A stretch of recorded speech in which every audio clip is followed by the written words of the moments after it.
Hello students, आज के इस वीडियो लेक्चर में हम लोग क्लास 11th के फिजिक्स के यूनिट 4 को शुरू करेंगे, वर्क, एनर्जी एंड पावर। और ये मेरा लेक्चर नंबर 1 है। सबसे पहले इस यूनिट का इंट्रोडक्शन कि आखिर इस यूनिट में हम लोग को कौन कौन टॉपिक पढ़ना है। तो जैसा आप बोर्ड में देख रहे हैं, वर्क, कार्य, एनर्जी, ऊर्जा, पावर, शक्ति, इन तीनों के बारे में हमें पढ़ना है इस यूनिट में। क्लास 11 में वैसे टॉपिक को शामिल किया गया है जो आप पहले से स्कूल में पढ़कर आए हुए हैं, वही सब टॉपिक हम लोग यहाँ पर रिपीट करते हैं। तो चलिए शुरू करते हैं। सबसे पहले जो ये यूनिट है, ये आप जान लीजिए, इससे 6 मार्क्स के क्वेश्चन एग्जामिनेशन में पूछे जाते हैं। इस तरह के क्वेश्चन पूछे जाते हैं, वो हम आपको आगे लेक्चर में बताते जाएंगे। देखिए, सबसे पहले यहाँ वर्ड आता है वर्क। तो हम लोग सबसे पहले इसका डेफिनेशन लिखेंगे कि आखिर वर्क किसको कहा जाता है।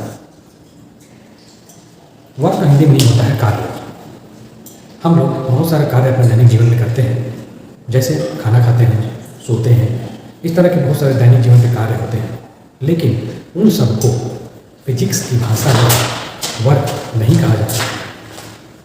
फिजिक्स की भाषा में वर्क तब होता है जब हम लोग किसी वस्तु पर, किसी बॉडी पर फोर्स लगाते हैं और फोर्स लगाने से उस बॉडी में डिस्प्लेसमेंट होता है।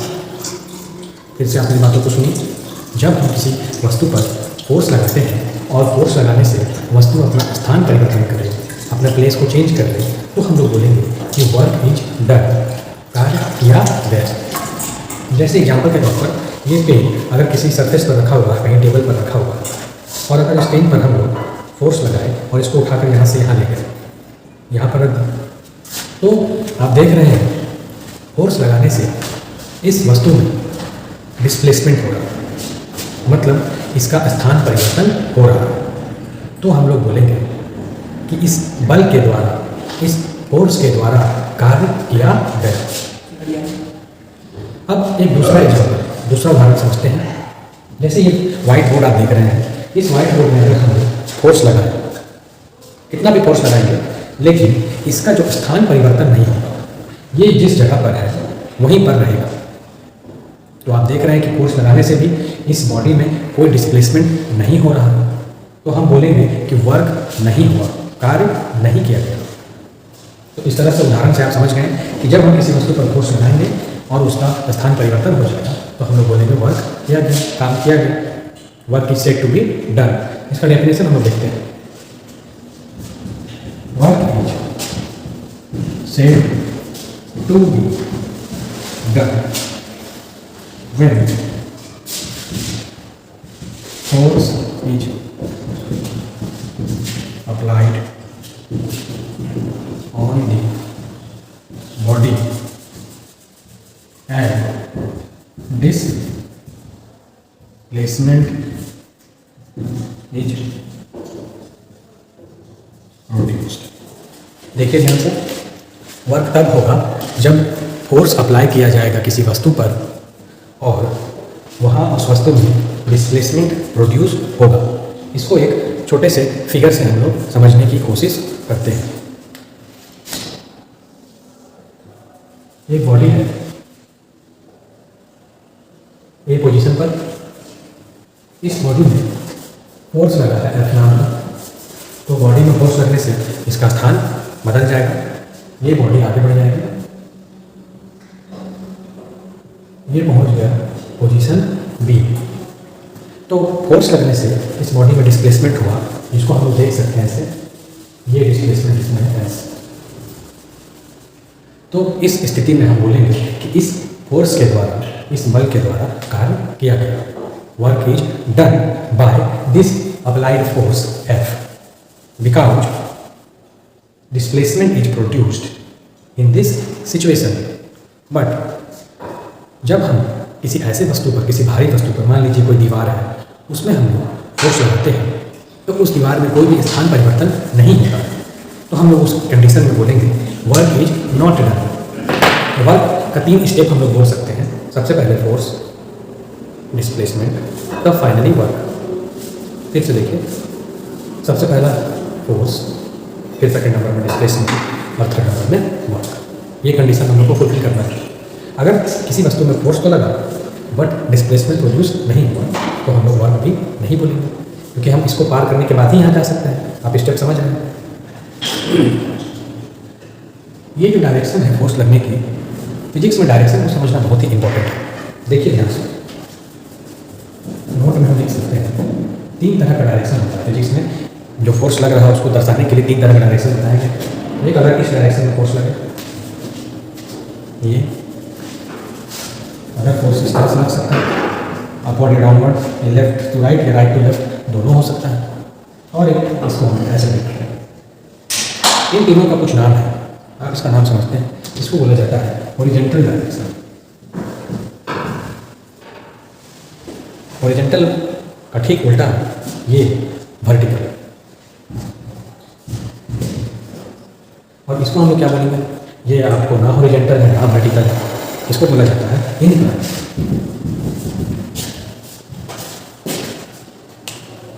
तो अगर फोर्स का डायरेक्शन अलग अलग होगा तो वर्क भी उसके अकॉर्डिंग चेंज हो सकता है। आप फिगर को देखिए ध्यान से।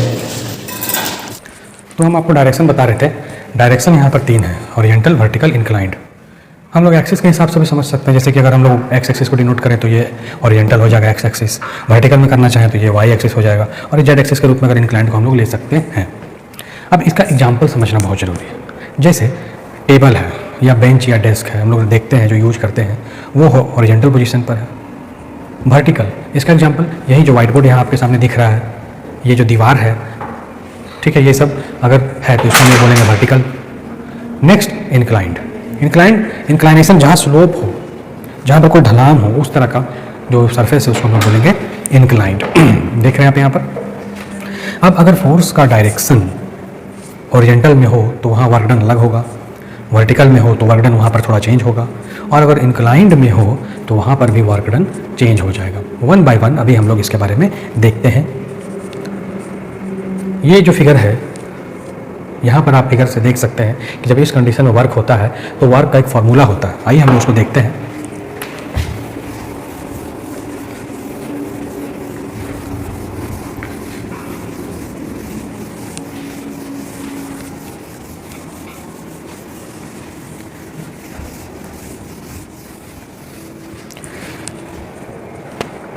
ये जो 3 डायरेक्शन मैंने आपको बताया था अभी थोड़ी देर पहले, तो 3 डायरेक्शन में जब हम लोग फोर्स अप्लाई करेंगे, सपोज अगर हम लोग किसी कार को पुश कर रहे हैं तो हम लोग ऐसे धक्का लगाते हैं। ये डायरेक्शन आप ध्यान से देखिए, तो ये हॉरिजॉन्टल डायरेक्शन हो गया।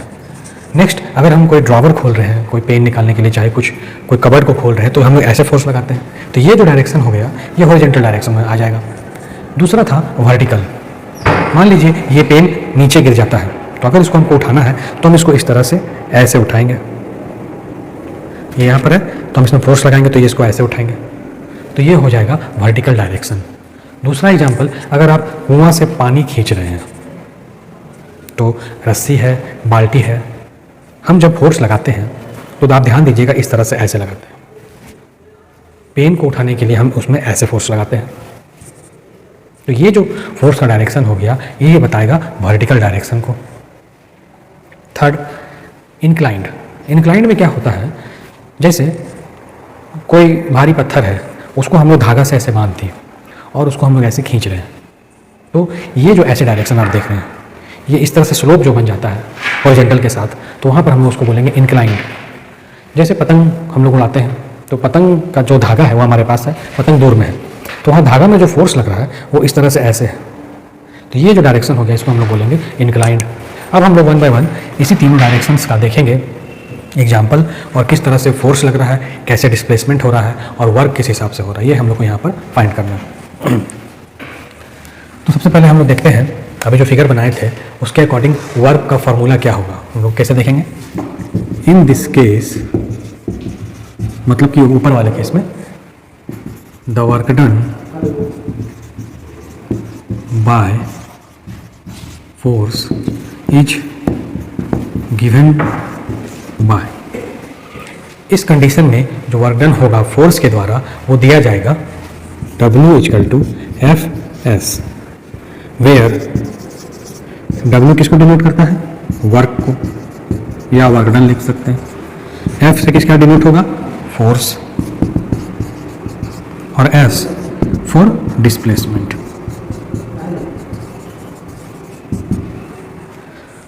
दो चीज़ आपको पढ़ना है, एक होता है डिस्टेंस और एक होता है डिस्प्लेसमेंट।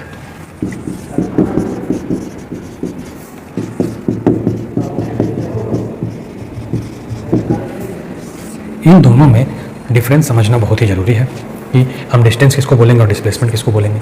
देखिए, सबसे पहले ये जो डिस्टेंस है उसका डेफिनेशन, दो ऑब्जेक्ट या दो प्लेसेस के बीच के टोटल पाथ को, जो पाथ है, जो रास्ता है, उस पाथ को हम लोग बोलते हैं डिस्टेंस। दो प्लेस यहाँ भी है, ठीक है। अब देखिए, यहाँ से यहाँ तक जाने का एक रास्ता ये भी है, एक हम ऐसे भी जा सकते हैं, ये प्लेस ए है, ये प्लेस बी है। तो आप इस फिगर से समझ सकते हैं कि यहाँ पर तीन रास्ता है, तीन पाथ है हमारे पास। हम ऐसे जा सकते हैं घूमकर, या हम एकदम बिल्कुल सीधा जा सकते हैं, या हम इस पाथ को फॉलो करके भी बी पॉइंट तक पहुँच सकते हैं। तो यहाँ से यहाँ तक का जो पाथ लेंथ होगा, लेंथ का मतलब लंबाई, वो कहलाएगा डिस्टेंस। ये भी डिस्टेंस है, ये भी डिस्टेंस है और ये भी डिस्टेंस है, तीनों डिस्टेंस है। बट अब यहाँ पर बात हो रही है डिस्प्लेसमेंट की।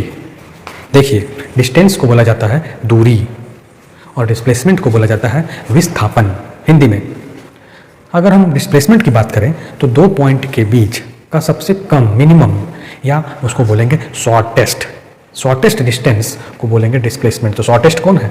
आप देखिए, ये शॉर्टेस्ट तो नहीं है, ये यहाँ से घूम कर यहाँ आएंगे, ये ए से बी सीधा चले गए और यहाँ से ऐसे घूम कर आ रहे हैं। तो यहाँ फिगर से आप समझ सकते हैं, ये जो पाथ है सबसे लंबा पाथ, ये उससे छोटा है, और ये जो सीधा है ये सबसे छोटा पाथ है। तो जो सबसे छोटा पाथ होता है, सबसे छोटा जो रास्ता है, उसी को हम लोग बोलते हैं डिस्प्लेसमेंट। ए से बी तक का शॉर्टेस्ट डिस्टेंस। दूसरा, डिस्टेंस स्केलर क्वांटिटी है। इट मीन्स इसमें सिर्फ मैग्नीट्यूड होगा, परिमाण, डायरेक्शन नहीं होगा। But displacement is a vector quantity, and vector quantity वैसे फिजिकल क्वांटिटी को बोला जाता है जिनमें मैग्नीट्यूड भी हो, परिमाण भी हो और साथ ही साथ दिशा भी हो। तो यहाँ पर इस डिस्प्लेसमेंट में डायरेक्शन तो है, मैग्नीट्यूड भी है, तो ये वेक्टर क्वांटिटी हो गया। लेकिन इसमें सिर्फ आप देख रहे हैं मैग्नीट्यूड है, तो ये स्केलर क्वांटिटी है। हम लोग जब वर्क को डिफाइन करते हैं तो यहाँ जो उसका फार्मूला आया है, सबसे simple formula, W is equal to force into displacement. यहाँ पर कोई साइन मैंने नहीं दिया है, तो साइन हम जब नहीं देते हैं तो वो अंडरस्टूड होता है कि वहाँ पर मल्टीप्लाई का साइन छिपा हुआ है। तो यहाँ पर हम बोल सकते हैं फोर्स और डिस्प्लेसमेंट के बीच मल्टीप्लाई का साइन है। सब को मैंने डिनोट कर दिया है कि वर्क से W से क्या है, F से क्या है और S से क्या है। तो यहाँ तक आप समझ गए। अब हम लोग दूसरे कंडीशन की ओर आगे बढ़ते हैं। डायरेक्शन अब जो फोर्स का फर्स्ट केस में हॉरिजॉन्टल था, अब वो चेंज हो जाएगा। किस तरह से चेंज होगा हम लोग फिगर से उसको समझते हैं।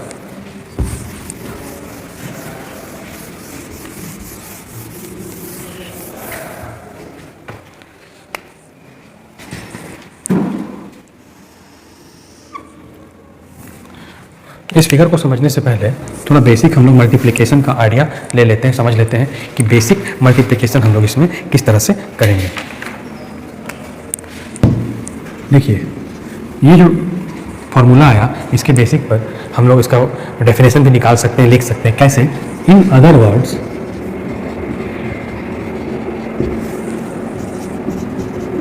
Work can B defined as the product of force applied and displacement produced in the body। वही है डेफिनेशन जो हमने पहले बताया था कि जो वर्क है उसको डिफाइन किया जाता है सेड टू बी डन जब किसी वस्तु पर फोर्स लगे और उसमें डिस्प्लेसमेंट हो। बट इस डेफिनेशन से आप इस परिभाषा को भी लिख सकते हैं, इस फॉर्मूला को देखकर। In other words, work can be defined as the product. Product का मतलब मल्टीप्लिकेशन, गुना, किसका? पहला क्वांटिटी फोर्स, दूसरा क्वांटिटी डिस्प्लेसमेंट। इन दोनों को हम जब परस्पर गुना करते हैं तो हमें जो तीसरा रिजल्ट मिलता है, जो रिजल्टेंट हमारे सामने आता है, उसी को बोला जाता है वर्क। ठीक है, अब हम लोग देख रहे थे कि इसमें मल्टीप्लाई हम लोग किस तरह से करेंगे।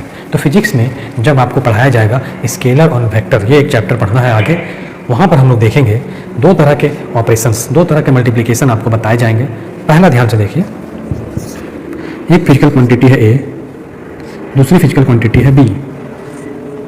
ए है वेक्टर और बी भी है वेक्टर, दो वेक्टर क्वांटिटी है, दोनों के बीच यहाँ कोई साइन नहीं है, मतलब मल्टीप्लाई का साइन है। अब हम लोगों ने यहाँ लगा दिया ये डॉट, इसको बोलते हैं हम लोग डॉट। जब इसको हम लोग लिखते हैं तो इसको इक्वल कैसे लिखेंगे, A B cos theta, A B cos theta. इसको बोला जाता है स्केलर प्रोडक्ट और डॉट प्रोडक्ट।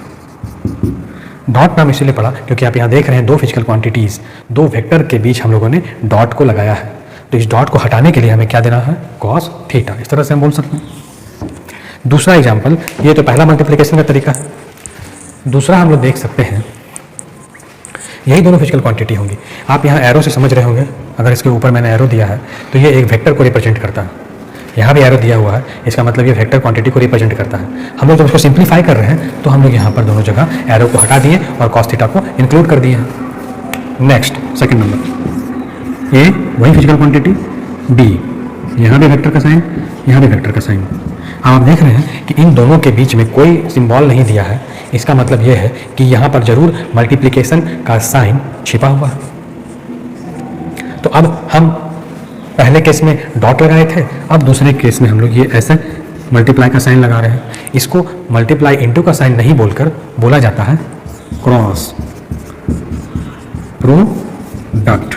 और इसका दूसरा नाम आप खुद से भी समझ सकते हैं, जैसे यहाँ पर स्केलर प्रोडक्ट लिखा, यहाँ पर क्रॉस प्रोडक्ट लिखा, तो जब ये डॉट था तो इसको हम लोग बोलेंगे वेक्टर प्रोडक्ट। और जब हम यहाँ ए डॉट बी बराबर ए बी कॉस थीटा लिखते हैं तो इसको लिखेंगे ए बी साइन थीटा और एक यूनिट वेक्टर एन लगाएंगे जो इसके डायरेक्शन को दिखाएगा। इस यूनिट वेक्टर का वैल्यू यानी मैग्नीट्यूड 1 होता है, जैसा कि नाम से पता चल रहा है यूनिट वेक्टर। तो अब इसको हम लोग चेंज करेंगे। नेक्स्ट जो फोर्स का डायरेक्शन जब चेंज होगा तो हम लोग देखेंगे कि वर्क का जो फॉर्मूला है वो भी चेंज हो जाएगा।